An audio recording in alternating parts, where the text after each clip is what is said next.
Well, good morning, everyone. So today we're going to take a look at the political spectrum. So we're going to take a look at everything that makes up, that good old left and the right in the political spectrum. We're going to take a few minutes to kind of digest that a little bit so that you can take a look at how you believe you stand on the political spectrum.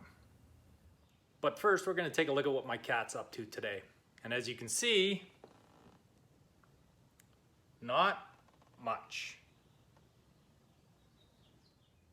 Yeah, well, that was rather pointless. Anyway, let's get going here today. So today we're going to take a look at where the political spectrum kind of starts, from the left to the right, where it got its beginnings. And then we're going to take a look at it all the way from that glorious left all the way over there to the right to see where we get all these ideas from communism all the way to fascism and everything in between, including that lovely centrist position where a lot of people kind of think most of the time. Okay, so first, let's get started by taking a look at where the left and the right come from, shall we? So when we take a look at these 2 points, we really get the idea that it came from the French Revolution. Now, you guys know all about the French Revolution, right? 1789, Vive la France, all that stuff.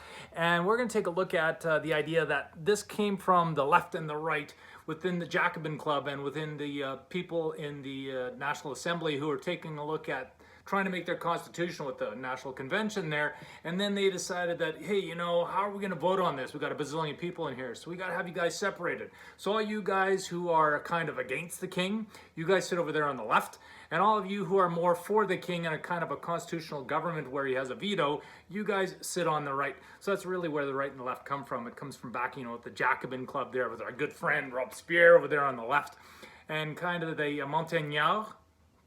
The mountain? Not sure how you say that. Anyways, they were over there on the left. And on the right, we kind of had, right of left, we kind of had the Girondins with Danton in that camp. So the old French Revolution, 1789, it never goes out of style. And it's kind of where we get these ideas of the left and the right.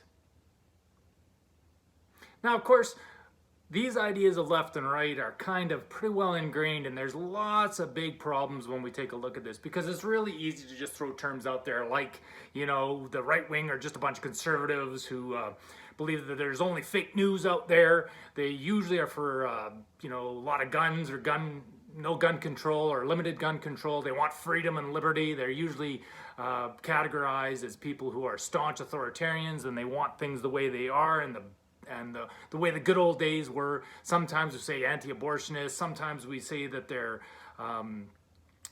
anti-globalists and all this kind of stuff too. Some of the groups right now that are maybe a little bit out there against Mr. Gates, etc., all that kind of stuff. So it's real easy to fall into that trap to say, you're a right-wing boomer there, and that's all you are.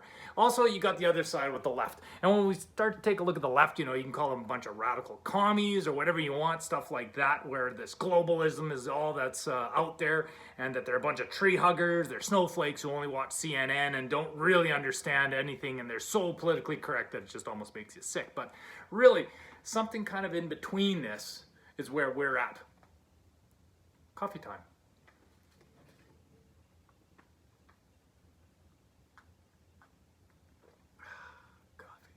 Okay, let's take a look at the way these things go.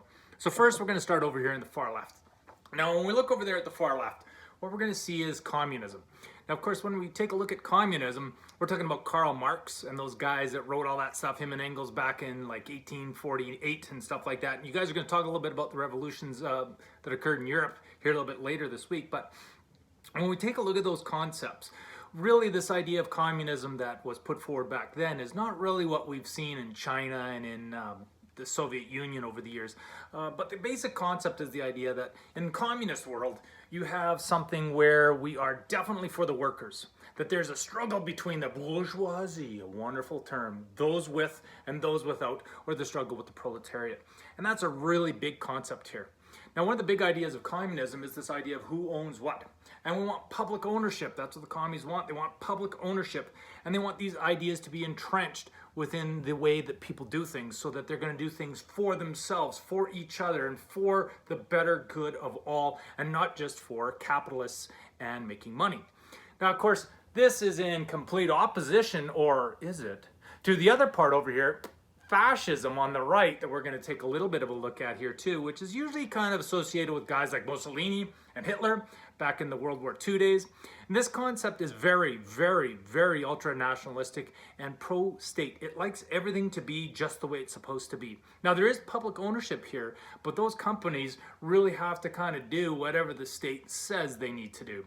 And this kind of a concept is one that's heavy in authoritarian rule, and it's one that kind of crops up whenever we take a look at and we just want to fling out terms like, oh, you're being a fascist because, you know, you want complete control for the state and you want the state to run everything. So some people are kind of saying that, you know, Bill Gates is being an authoritarian fascist with his idea about all this stuff going on with the COVID at the present moment. But we're going to really take a look at those two later. So those are really not what we're going to look at today. Today we're going to spend our time on socialism, liberalism, and conservatism, the other three that are within this spectrum. Now, we're going to start over here, right, kind of lefty, if you will, with socialism. As we've already seen, socialist thought kind of comes from those ideas like Charles Fourier, Robert Owen, and of course even here in Saskatchewan with Tommy Douglas back in the 40s, and which brought about the idea of Medicare here in Saskatchewan. And what do we think of when we think of this term socialism? Well, generally speaking, what we're really talking about is people wanting equity. So socialism tends to be on the spectrum of social welfare or social well-being for most of the people most of the time. It really is kind of against big business, and it takes a look at the things that we can try to control as humans to make society better, if you will, with the ideas of wages for all people being kind of at a standard, or things like Medicare being in place so that people kind of have free will or the ability to have medical care for them. These are pretty big ideas, and they also cost a lot of money. So it tends to be that socialist ideology has high taxation with it as well. And they really kind of came out of the ideas of the Great Depression for us over here. But closely associated with that, coffee time, is the concept of liberalism. Now, in liberalism, we're going to take a look more strongly at the Keynesian idea of it that's kind of taken root in the last about 100 years or so. And this is where the idea of government comes involved, or the idea of big government. So the concept of liberal tends to be, we want social progress for individuals, humans, and society through business, but that business needs to be regulated. In other words, we need to have tight controls or some control over that which we do in order to make sure that most people seek a benefit and not just the rich or those who can afford. Now, this is usually paid for through higher taxes. Now, of course, this causes lots of grief for people because when you have higher taxes, who pays those? Well, mostly the rich. So sometimes this kind of gets a little bit of a red flag, if you will. Now, of course, the idea of liberalism, or this concept of having more for more people most of the time, isn't really that new, but it's been around a couple hundred years, I guess. And it really kind of takes a look at this concept of we're all in this together. So it's kind of an internationalist way of looking at things. It tends to have separation of church and state so that you don't have government being very closely tied to religious beliefs or religious ideas. It also has, as I said, this idea of regulation. So we have regulation on our economics. We also have regulation on what we're going to do with the environment and things like that. And it's much more for human rights and dignity. Now, the idea about this is the concept, and stereotype alert, that socialism and liberalism kind of lend themselves to this concept of a better future, but at the cost of those people who are making that future. In other words, because you're taxing people, there's no free market, or free market is limited. And because you're trying to have everything for everyone, you're nothing for no one. And this is kind of a pretty big deal, because if you get big government involved, how are you going to ensure that everybody who's trying to make a buck can make a buck? And this is where the concept of conservatism comes in. Now, conservatism is this idea that we have tradition and authority being kind of at the basis of that which we do.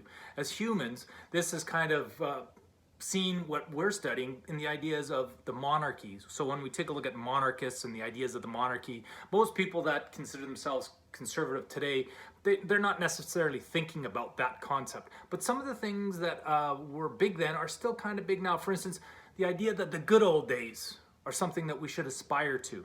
This concept that we need to be aligned with what has been important for us in the past so that we can go forward in the future. Now, one of the ideas and one of the linchpins of conservatism tends to be nationalism. And it's the idea that this nationalism allows us, we, to be what we are, for us to be able to express our liberty. Now, when we do this in the conservative world, the concept is definitely more of a free market. Not that the liberals aren't for markets, of course they are, but the big thing here is that liberals have regulation, while conservatives tend to believe that regulation or over-regulation actually jolts off your economy and doesn't allow you to make a whole bunch of cash. And with not making big cash, you can't provide jobs, etc., blah, blah, blah, for all the people. So when we take a look at conservative ideology, it tends to be something that is a little bit more pro-market or pro-free market, but it also has this concept that the private sector can drive our society and that we don't need as much government intervention. In other words, lower taxes and less government is a good thing. Now, of course, all of these are simplifications, and we've just taken a look at this in broad detail, but what I really want you to think about is, where do you fit in this political spectrum? Lots of times, people will sit somewhere in the middle on a lot of different ideas, or, for instance, be liberal in one spot, maybe a little bit more conservative in another, and maybe even downright socialist in something else. Because for each idea that we come across or that kind of hits us, we sometimes have a different thought process about it. Now, of course, some of these big ideas that we have when it comes to these these ideas of the political spectrum, lots of them are ingrained in our family. We learn some of them at school or with our friends or the social organizations that we are part of. And sometimes we also just get it through our experience, through things that have happened that leave a lasting impact on the way we see the world and the way that we interact with the world. So what I want you to do is to try to think about how you interact with the political paradigms that we've just talked about. Where do you fit on the political spectrum? And why do you think you sit there? Lots for us to consider. One more coffee break. See you later.